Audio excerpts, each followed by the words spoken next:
So back to what I was saying.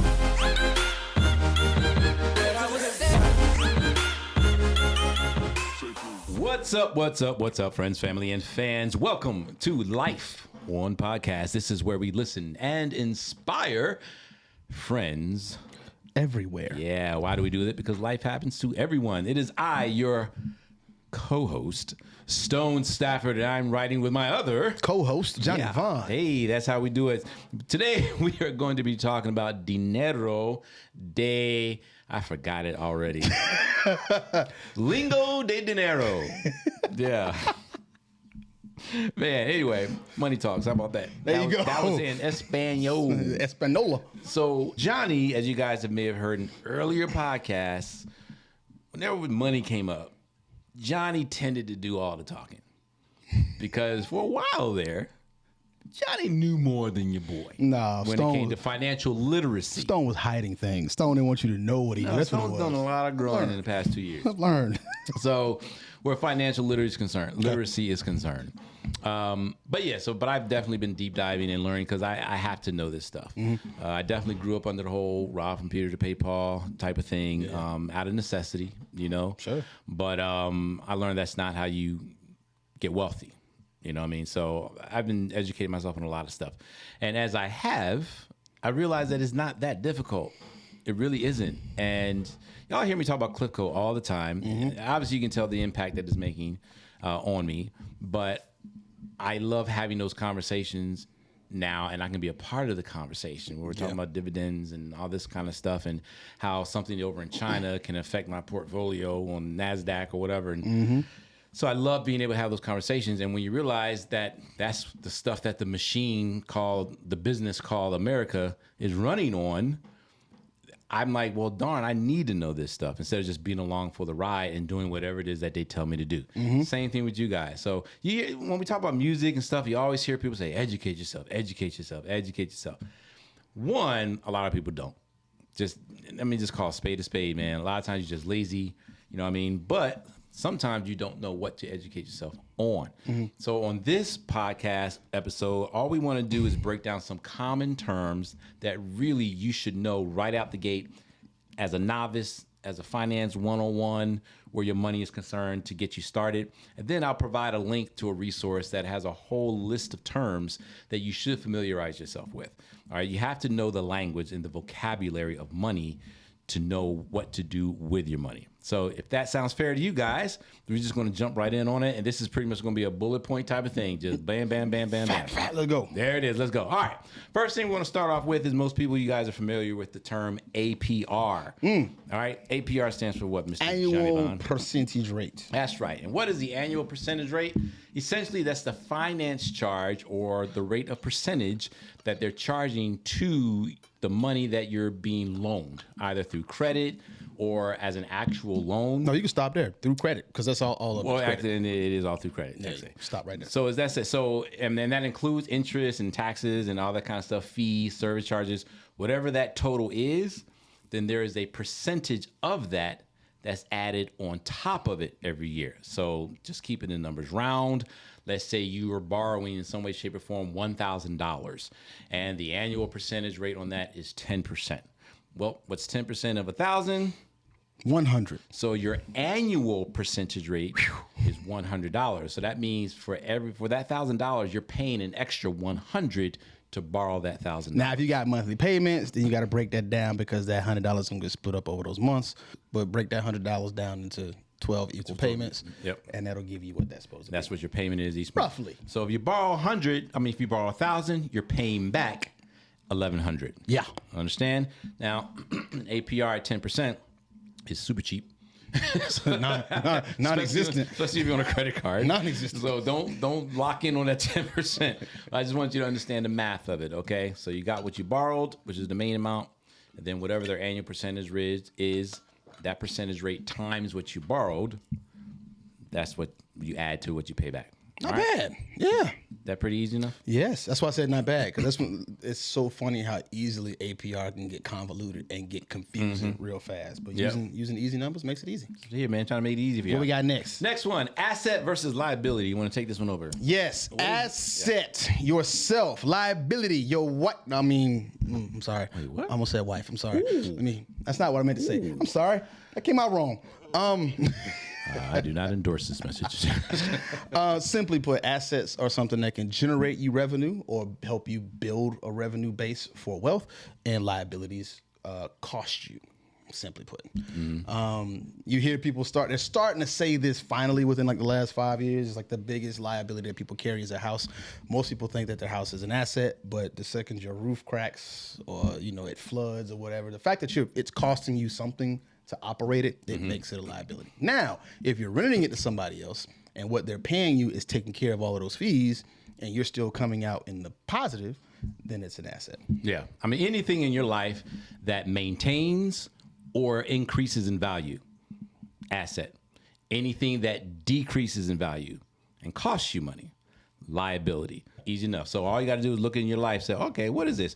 If I bought it for X amount of dollars, and I still owe it today, what is it worth? Or if I sold it today, what can I sell it for? If that number goes up, you're holding an asset. If that number goes down, you're holding a liability. And the key in life is to have more assets than a liability. Ladies, have more assets than liabilities. Ladies are more like, I'm sorry, I'm Following what I said? Yeah. I was encouraging the ladies to be healthy about having more. You just told everybody to go to Brazil and get a BBL. That's what you said. I really didn't. That's what you just said. We're talking That's finances. what I got out of that. We're talking finances here. All right. Next term is bank. Oh, Stone, don't be stupid. Everyone knows what a bank is. Do you? But do you? All right, bank is it's a for-profit company that's owned by shareholders. Now, that's where you stop right there. Anything that's owned by shareholders means they're going to do whatever it is to take to make them money. Not you, them money.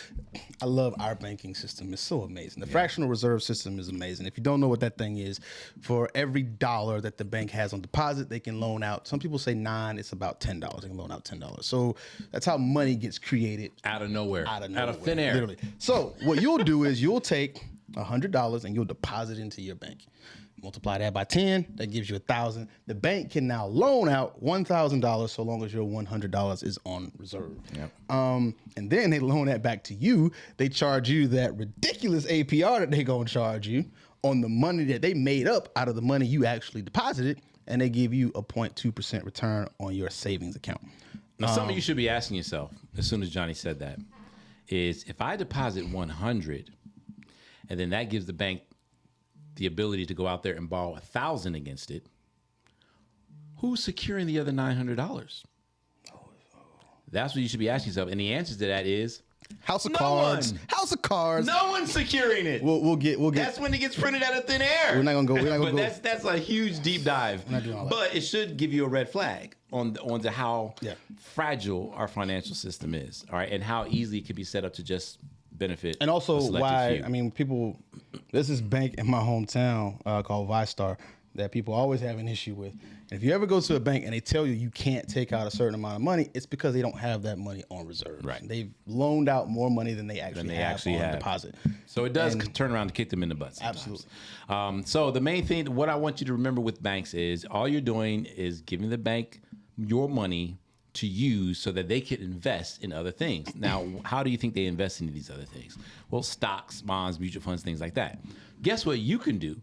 You can take that same money and go invest in those same stocks yourself and cut out the middleman. Because the reason why they're using your money is they're going to take your money and they're going to pay you that little 0.3%. Then they're going to take your money, multiply it by 10, 100, go and invest in a stock somewhere and then make 10% on that. So you can do the same thing and go make the 10% yourself. I don't have It's kind of like writing a song and not going through a publisher and just publishing the song yourself. You understand what I'm saying? You got to understand how the system works. Okay? It's a crime to give your money away to when you can make the money yourself. That's a horrible Chris Rock impersonation. Look at my fingers. That actually wasn't bad. You had the gecko finger thing going. That was not bad, Shout dude. out to Jay Farrell and Chris Rock. Jay Farrell be killing it though. Yeah, he does. So anyway, that's the gist of the whole bank thing. Yeah. Compound interest. Can you break down what compound interest is? Can't actually. All right, so compound interest. At the end of the day, the word compound means adding on top of. Adding on top of what exists. So you put money, we're just going to use the bank just because everyone understands banks. If you put money in that bank and then it earns, say, 10%. It reinvests that 10%. And let's just use annually just to be safe with math. I mean, easy with math. Every year, right, you get 10% compounded interest. So the first year you put $100 in, it's going to earn 10% interest. 10% of 100 is 110. So I'm looking at the wrong camera. So at the end of the year, you made $110, right? Year number 2, 10% of 110 is reinvested into itself. Thank you. It's 11. So now the second year, you're going to have $121. Do that again for the third year. No, So keep it up. I want to see how far your math can go. No, we're not doing that. I'm going to embarrass myself. So you see, that's what compound interest does. It stacks on it. Now, it's good if you're investing. Horrible if you're borrowing. Right? And those money short, long loan places, they do compound interest. And I will say this too. I mean, this is some advanced stuff. We won't get too deep into this. I've done some deals that require hard money loans, which can fall under the long short thing. But what it is you got a whale that's got really deep pockets that doesn't mind loaning you 80 to 100% of whatever you need for the investment. And then you have a very tight window to get them all of their money back before the compounded interest starts to kick in. Right. So you can borrow a whole $100,000 for somebody to do a deal, and you might have 90 days, maybe 120 days to get them all of their bread back, plus whatever their fee is on just that. Rooms to go. There you go. Yeah, rent a center.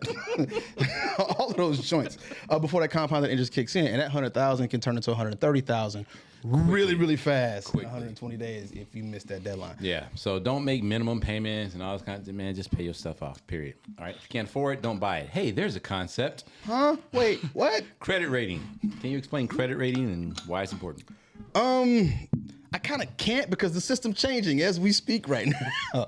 But what it is, so we've got our 3 credit systems, our 3 bureaus that calculate your income to debt ratio, plus how much credit you're carrying, plus how long your credit history has been open, and all of those different things have a different percentage of that pie that it adds up to, and it comes out with a score. Now these scores have different names. The FICO is the one that we use primarily, that most lenders take a look at to rate your credit worthiness, or how well you manage debt, and how badly or how well you are in debt, because some debt is considered to be good debt. That's a whole nother conversation for a whole nother day. And then they rate you on the what's the word I'm looking for? Not sure.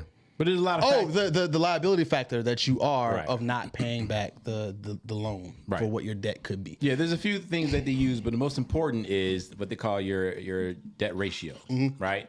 So if you have, say you have a credit card and you have a $5,000 limit on it. Well, let's keep everything Keep numbers in simple. tens. Stay at 1,000. Right. Jesus. Let's say you have a $1,000 credit limit on your credit card. There you go. If you use $900 of that, okay, you have a 90% debt ratio. Yeah, your usage is at 90%. So basically, your usage is at 90%. So they're like, you know what? They're using pretty much all of their credit ability. So that's actually going to lower your credit score on your credit rating, all right? Because they're sitting there, because to them, it sounds like you're going to spend more than you make. That's what it seems like. However, the magic number that we always talk about is 30%. And it's not. That's actually a lie. Oh, then now it's a lie. Yeah. Well, that's the thing. They tell you there's 30%. But I mean, depending on who you are, because your socioeconomic background does come into play in this. We're not going to put them out there like that, but they do take it into account. 10% is actually the number. 12 is pushing it. The 30% is just enough to...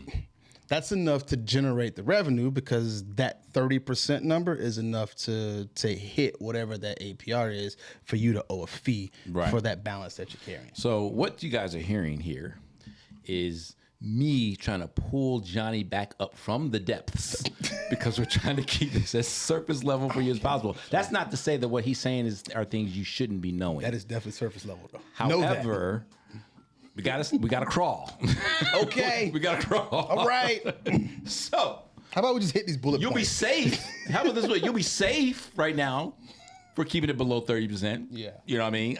And I'm talking what I live. You know, when I get below, my thing go back up into the mid and high 700s. So just shoot for 30%. But eventually, of course, you want to be at zero, quite frankly. Y'all if heard you that? can. Y'all heard that slick flex right there? Y'all heard it? Oh, no, whatever. You heard him do that? Y'all All right, heard so it? that's what the credit rating is. The reason why your credit rating is so important because when you do go to borrow money, and borrowing money is not bad, people.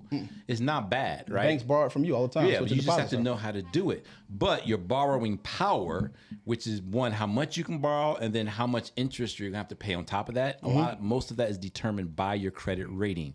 So the lower your credit score or your credit rating, the higher interest someone's going to charge you when you borrow money because they see you as a higher risk, right? The higher your credit score, the lower your higher borrowing power and the lower your interest rate that you have to pay back. So again, you want to keep your debt to credit ratio 30% less, 15%, whatever it is. Okay. So if you have $1,000 on your card, that doesn't mean you can spend $1,000. Keep it at like $300 or less if you want to keep your credit score up. And then the second thing, most important thing, is on-time payments. Always make your payments on time or early. Multiple payments actually during the same pay period over time actually counts to your favor as well. That's actually one of the basic hacks. Like if you ever go to a credit hacker to teach you all that stuff, one of the first things they'll tell you to do is whatever your payment would be, let's say your payment's $100 a month on whatever you're doing, make two $50 payments. And then make it to where the second payment hits 3 days before the closing date. And if you do those things, it shows that not only are you staying up to date on payments, but you're actually paying more, even though you're paying the equal Yeah, amount. because they to look at would what be. you pay and then how often you're paying. Exactly. And then a smaller hack with that as well to impact, and this is strictly for credit score purposes. Typically, after your due date on your credit card, the credit card company will report to the credit reporting bureaus within 5 to 7 days. Sometimes. This is typical, all right? It can go as long as 10. Yeah. All right? So in that window, you want to either pay off your card or you want to pay it down below 30% and don't do anything on that card for the next 10 days. Let's just keep it safe, say next 10 business days even. Don't do anything on that card, okay? That way, when the credit card company reports to the credit bureau, it's going to show that your debt to credit ratio is low, you made your on-time payment, that then turns into a plus on your credit score. Sometimes it maintains it, sometimes it increases it. After that 10th day, go ahead and buy what you need to buy. You can even max it out if you want to. Just know that come due date time, you need to once again either pay all of that off or get it below 30% and play the game over. And each time you're doing that, you're bumping your score higher and higher and higher and higher. All right, so that's a little hack you can do. But it still comes down to not buying what you can't afford. That part you'll never get around. Just because you have it doesn't mean you spend it, okay? Deductible. Can you help them out with the word deductible? I hate them. Well, let them hate it with you. So we're getting into insurance stuff now. Is that what you want to do? Partially, only because typically everyone should have or is going to deal with that. Okay. And believe it or not, I didn't really truly understand and this is total transparency. I didn't truly understand deductibles until I was in my early 30s. Really? Lie to you not. What was the thing that made you do it? This is what I have to pay. That's all I knew. And I always saw the word deductible. And I was like, what is that? They're deducting it from, what is, I never paused and said, okay, what's a deductible? I just knew that. What was the answer you came up with when you found out? Well, first, what did you think it was? And then what did you find out I it didn't was? think it was anything because I didn't bother to find out. All I knew is that I went to the doctor and they said, oh, you got to pay this. And I was like, but I got insurance. And they said, yeah, but your deductible is this. So I just knew the deductible is what I had to pay. Even though I knew it had to come out of my pocket, I still didn't equate know it what it to was. this is my out-of-pocket expense. Gotcha. I never lined it up. Okay. They use very tricky terms when they say this. They call it your fair share of the portion that you're paying. Basically put, it's the dollar amount you have to pay before your insurance kicks in to taking care of what the expenses are. It's one of the biggest scams in the insurance world, in my personal opinion, on top of insurance itself being a scam. But that's a whole nother conversation because Stone said keep it surface level. But let's say you're paying into this policy $100 a month or whatever it is. So you're paying $1,200 a year for this policy. And let's say you have some type of incident. But the insurance company that they're collecting your premium, they're not going to cover any expenses until you pay whatever the deductible is. And that deductible is determined by what your premium is. You can get that set based on when you choose the policy. There's usually 3 to 5 tiers most of the time from what I see. In each tier, the lower the premium you're paying, the higher your deductible is going to be. Right. So let's not gloss over that, because again, it took me a while because I didn't know what deductible was. I wasn't clear on what premium was. Okay. Your premium is your monthly payment. All right. So you have the cost of the insurance. The cost of the insurance. So you get insurance, you sign on that dotted line. They say, okay, this is what you pay every month to keep this insurance. That's called your premium. All right. You're like, oh, I don't want to pay a whole lot for my insurance every month. Oh, this is a deal. It only costs me $90 a month. Great. If you have $90 a month, chances are your deductible is going to be in a couple thousand. $5,000 a month. So what does that mean? Yeah, I'm not paying a whole lot at $90 a month. Yeah. And if you stay healthy, you win. Can you guarantee that you'll stay healthy? No, you cannot. Right. So if something does come along and hit you, like Chris Rock said, insurance is called in case. I can't say the word. Right. So if something does happen to you, but in case it doesn't, I should get it back. Right now. You have to drop that $5,000 out of your pocket first before the insurance even thinks about. So let's say you got a $15,000 or $17,000 hospital stay for a night or whatever. Your insurance will cover some of that. They will cover about $12,000 of it if you're paying that $99 a month and you had that $5,000 deductible. So you're going to be on the hook for that $5,000. Now, the cool thing about that is, what you said, stay surface level. If you want to go ahead. Because obviously there are people who listen to understand this stuff. Since we talked about credit a little bit, you can finance these deductibles through most of the institutions where you. That's where we're going to stop. So that's what. Oh well, I shouldn't have, because you're not getting into insurance. No. Oh, okay, all right. That's what I was like, we're definitely. No. What I'm saying is like, so let's say you do have an incident that it goes out of your control. You go to the hospital. You have to pay this $5,000 deductible. You can actually finance that through the hospital in most cases, to where you pay them monthly. They'll break that down in addition to your monthly insurance. In addition to maintaining your monthly. So that's a whole other thing. So you don't have to come out of pocket at that moment, but you will pay that $5,000 at some point. Not always. Like with my knee surgery, I did.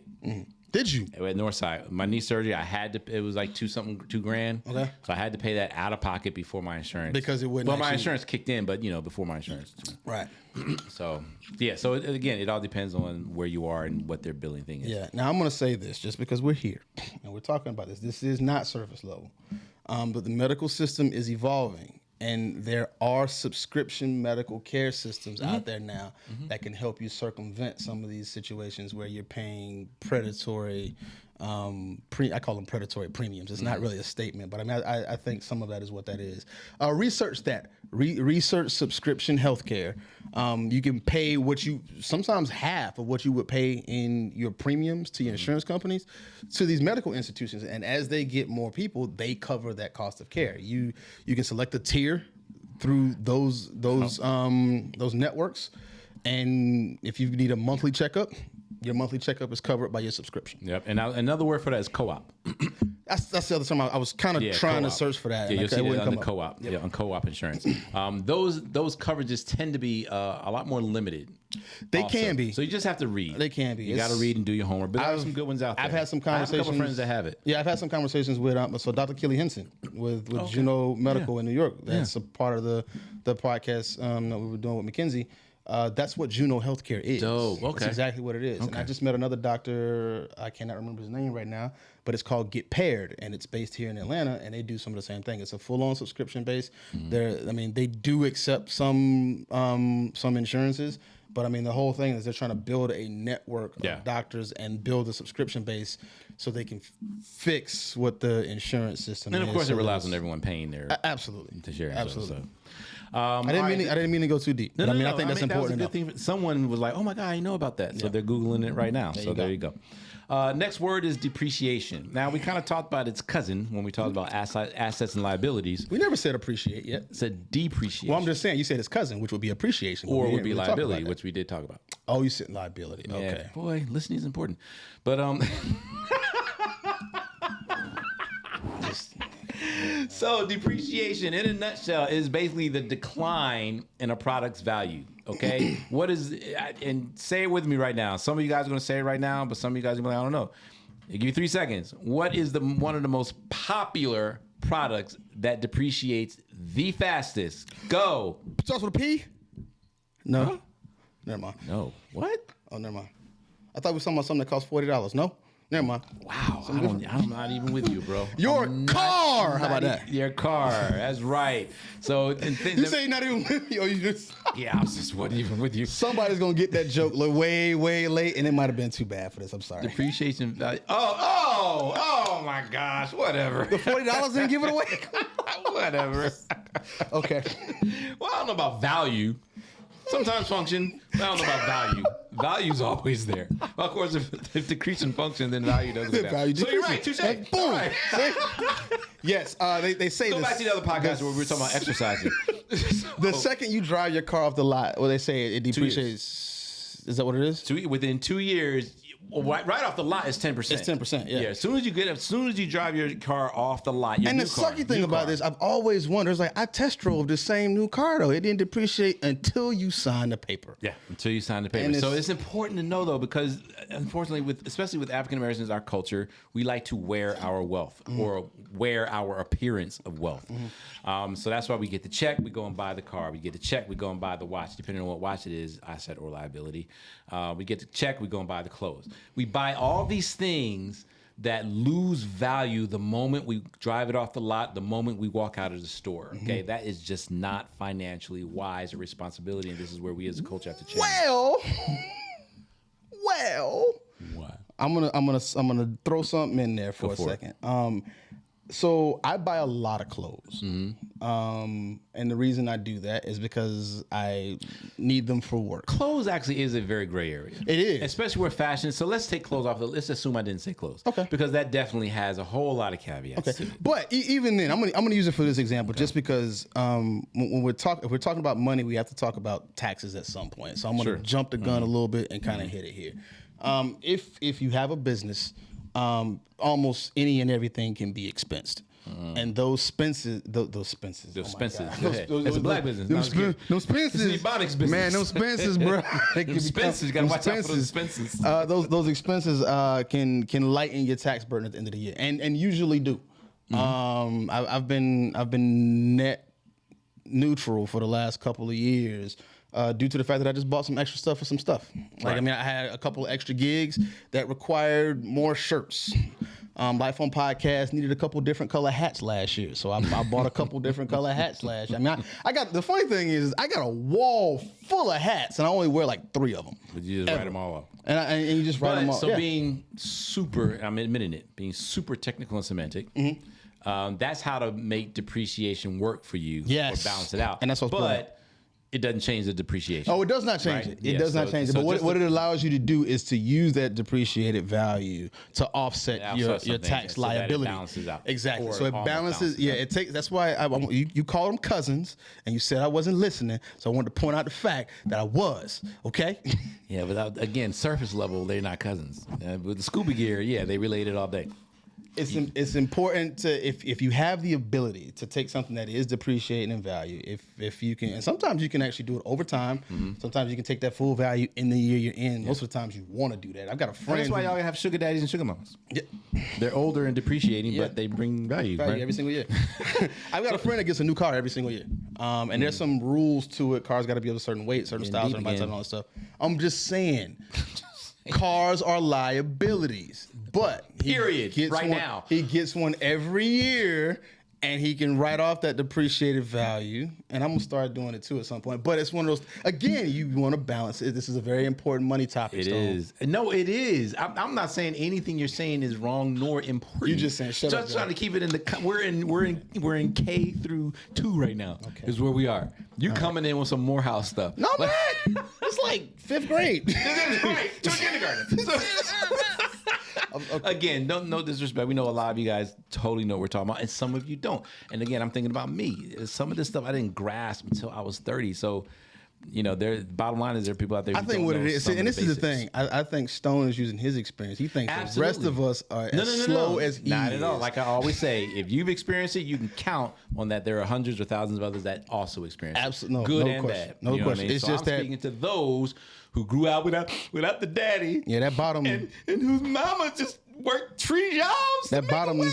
bottom second percentile with Stone. The rest of that, I'm just playing. All right, so y'all understand what depreciation Yes. is, all right? So that's Value what it goes is. down. And just a hint, when you buy a car, I mean, you don't have to have a brand spanking new car, but if you're going to, try to get one that's maybe around 3-5 years old. Just let all it be new to it's you. It's still a really new car, great car, but you don't have to worry about the depreciation so fast. All right, so we're going to wrap it up with 3 more common ones that now we're talking about. These are all about making money. Okay. Let's first talk about that term index. What is an index? You want to do that? Okay, so index. All right, where stocks are concerned, okay? All stocks are sold on an index. What's an index? You've heard of New York Stock Exchange before. You've heard of NASDAQ before. These are what you call indexes, all right? So all an index is like a book, all right? The index tells you all what's in the book, and you know what to expect from that book because you read the index. Stock market index is the same thing. An index is, these are all the companies that we have in this stock book. And you know what these companies are going to do, or you know what this stock book is going to do because you know what's in this stock book, all right? So New York Stock Exchange, they have an index of companies that they list. NASDAQ, they have an index of companies that they exist or that they trade. So whenever everyone says, what index are you trading on? Basically, like, what book are you reading? All right, I'm on the NASDAQ index. I'm on the New York Stock Exchange index. And they don't carry the same stocks. They don't have the same chapters, okay? So when you hear that, and the reason why that's important, because when you get into something called mutual funds, all right, mutual funds are a beautiful thing. What are they? What they do is they take a whole chunk of these indexes or stocks that are on this index, and they group them together in one tight little package and say, hey, you can buy this value meal for X amount of dollars. So you're getting the burgers, the fries, and the Coke, and apple pie. Instead of having to buy the burger by itself, a la carte, the fries by itself, a la carte, AKA stocks. Stocks are a la carte. I want to buy them all together in a value meal. Well, here's a mutual fund. So now instead of buying the Apple stock, Google stock, give me another good one. Twitter, nope. Apple. You're wearing Twitter blue today. So instead of buying the Apple stock, Google stock, IBM stock separately. Facebook is one. I'm surprised you did just run down the fangs. Right. But okay. You can find a mutual fund which will have a name to it, the Johnny Fund. Sure. And in that fund, it holds Apple, Google, and IBM. And you can buy pieces of them all together. All right. That's what a mutual fund is. Now, here's the thing you need to Huh? I gotta say something. say it. This is the reason why I didn't want to explain. Put on your scuba gear, but go ahead. I'm not putting my scuba gear. I'm not gonna go too deep. All right, there's an important. So you can actually buy index funds as well that track that full. I didn't get there yet. Oh, okay. Shut up. This is why I didn't want to explain You it. have the notion in front of you. No, I don't. Oh, I I thought you don't. did. I don't have those. I'm sorry. So now This is a topics I know. I know it's hard. You're like itching, like. Okay, go. So with the mutual fund, so that's how the mutual fund works, right? And like an index fund, though, whatever that index does, if NASDAQ go up, your mutual funds go up. NASDAQ goes down, mutual funds go down. Not necessarily. Wait a second. Okay, ahead. so this is why I was about to jump in. Jump in. So index and mutual funds have a very distinct difference in them. Oh, wait, stop. That's where I was about to go. Okay. Because, and this, all right. See, I hope I didn't cause a whole lot of confusion here. What I was trying to segue myself into the index funds, because you have mutual funds and index funds. First thing about mutual funds, you need to understand that the fees are higher, right? Why are fees higher? Because mutual funds are what you call actively traded. Yes. All right. What does that mean? That means you usually have a manager. So Johnny would be a mutual fund manager. What Johnny does, he takes that value meal and he says, okay, we're investing in this value meal.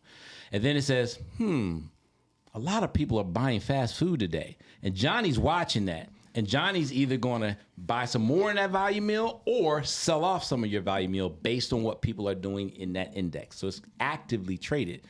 Now we're going to introduce what you call index funds. Just like mutual funds. I keep looking at this camera in there. But anyway. Wait, you can look at it. There you go. No, not good. Just like mutual Just say camera 2. Just like mutual funds, how much they're earning Depends on what that index does, what New York Stock Exchange does, what NASDAQ does. Only difference is it's automatic, okay? There isn't a person actively trading for you. You make money with the index, you lose money with the index.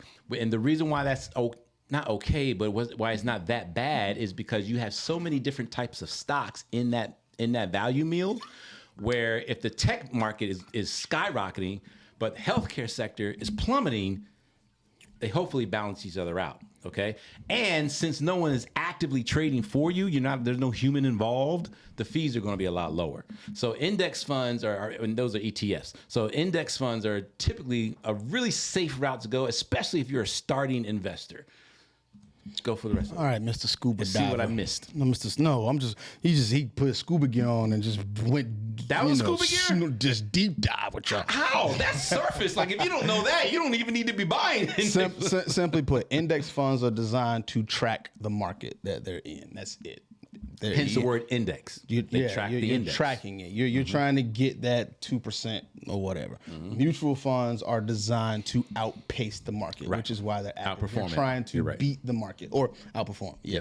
So if you simplify it to just that, that's surface level. You don't want to go down there and touch the coral reef. Then they're like, all right, well, what's outperforming and how do you outperform? Well, that's what I did earlier on the other thing, and then you was like, take your scuba gear off, Mr. Johnny. I know what you said wasn't important. But when you started going on it's not like what you said is not important. Right. I'm just saying it was deep. I will admit, it may have sounded like I put on a snorkel there for a second. Wasn't the whole Jacques Cousteau, but it was a little snorkel in there.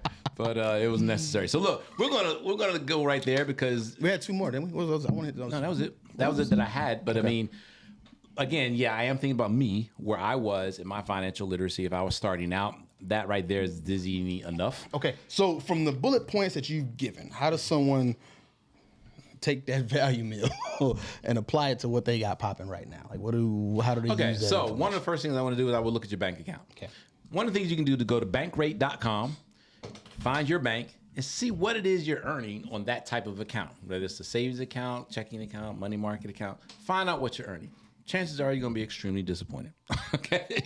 Now, once you do that, hop on over to Google and then type in. I would stay away from mutual funds personally, especially if you're starting out. Just stay away from those for now, because you got to open a brokerage account, and that's a whole nother thing you got to learn how to use right. And just stay away from those right now. So go to Google and then type in index funds or ETFs. All right, look those up, because you're going to find stuff like Invesco, Spider. You're going to see names like that. These are all packages. Look at what they're earning. Right off the bat, I'm telling you right now, they're earning more than your bank account. Period, hands down. So you at that point decide, okay, how much can I afford to buy of these index funds?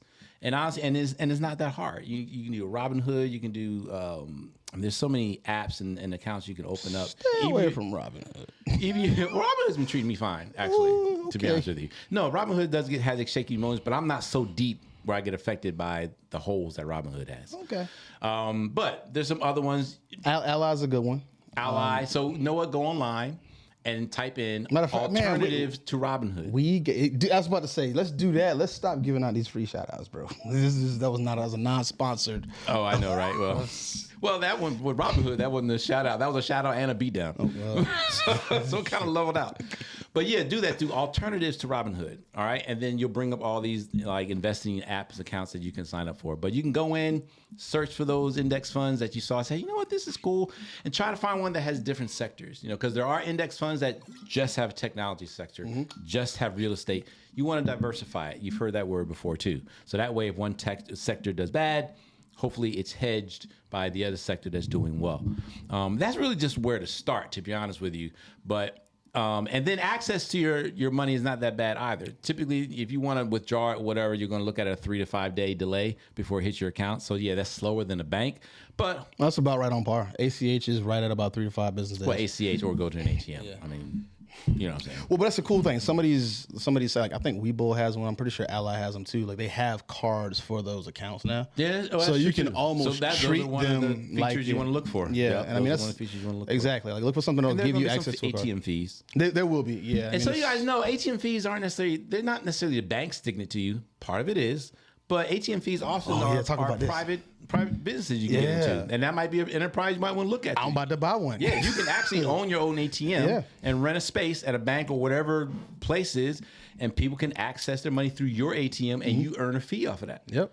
Yeah, so Look at you, the man. fees aren't always what. I'm just look at I you, don't man. know why Just- you keep trying to act because like I normally. know more than you know. I know. I just don't. No, it's not. It's not me questioning what you know. It's like normally the advice you give is like really straightforward, but like you giving some hack life stuff now. Well, like when it some, comes to it's- like on some financial stuff, you can't really. I really like can't it. skim that one a little bit. I much. like it, man. Yeah, I when mean, it comes to this and like music publishing or music business, you can't skim that stuff. I mean, you can. You know what I mean? Yeah, but when it comes to just being a good person, there's some basic rules you can follow. You know what I mean? Yeah. Drink hopium all day long. But anyway, so look, so I'm still learning how to grow our YouTube channel and stuff like that. So there's things on that I'm learning how to do. I'm going to I'm going to put a card. I don't know if I go here or at the end. I don't know how all that, but right here. But there's going to be a card with a link to resources to all these definitions. You need to know these definitions. Look, you cannot operate in the culture if you can't speak the language. Right. So many want to live in the money culture, but you don't know how to speak the money language. So we're starting from square one. Learn the language. And as you learn the language, hopefully your curiosity is piqued. And you're like, what is this? You Google that, find that out. I need to get into this. I need to buy that. I need to learn more of this. It'll change your life. You just have to trust Uncle Johnny and Uncle Stone on that. I love this, man. This is like a small step for money kind, but a giant leap for life on podcast kind. Like there's been a lot of people that has been using this phrase, America's been exporting democracy, but now black people are going to start exporting financial literacy. Hey. I think this is probably like our first foray into actually exporting. It's all good. That, because I mean, this plays into everything you want to do. If you start doing all of these little things, just being mindful of what your spending habits are and building that credit and raising your buying and borrowing power, side hustle starts to mean something completely different. Completely different. Yep. And then once you get enough of those things, that's when you start to understand what multiple streams of income is. 'Cause a lot of people's concept of that is 2-3 jobs. This has to be like the 6th, 7th time I've said this publicly. And, and I'll keep on saying it. Johnny just changed my whole perspective. Oh, my God. I'm telling you, that day when you said, man, you don't own a business, you own a job. Sometimes you just need that one word, man, and it changes everything. So this podcast might just be that one word, that one person. And here's the deal. There's a ton of podcasts and people out here telling this stuff. And the reason why that should never stop you from doing you is because I don't care how many people do it. Sometimes it's that one person that resonates with you. They vibe on your frequency. They resonate on your frequency, and you all of a sudden you just get it. Yep. You know what I'm saying? So hopefully we're that to a few 100,000 of you today. And then it gets deep how we're actually all businesses and corporations in America as individuals, but we're not. You mean the gonna whole get into that. capitalization of your The social security card? number is actually a TIN. But we're not going to go there yet. We'll do that later. So look, we appreciate you all. Look, if you've learned anything, even one minute thing on this episode today, share, like, subscribe. Look, if you don't want your phone, turn your notifications off if you want. That's okay, because you can always come back and watch whatever episode you want, but it still helps us, all right? So if you can go ahead and subscribe, we appreciate that. Tell a friend. If you want to contact me or get in touch with me, find anything about me personally, you can do this at stonestafford.com.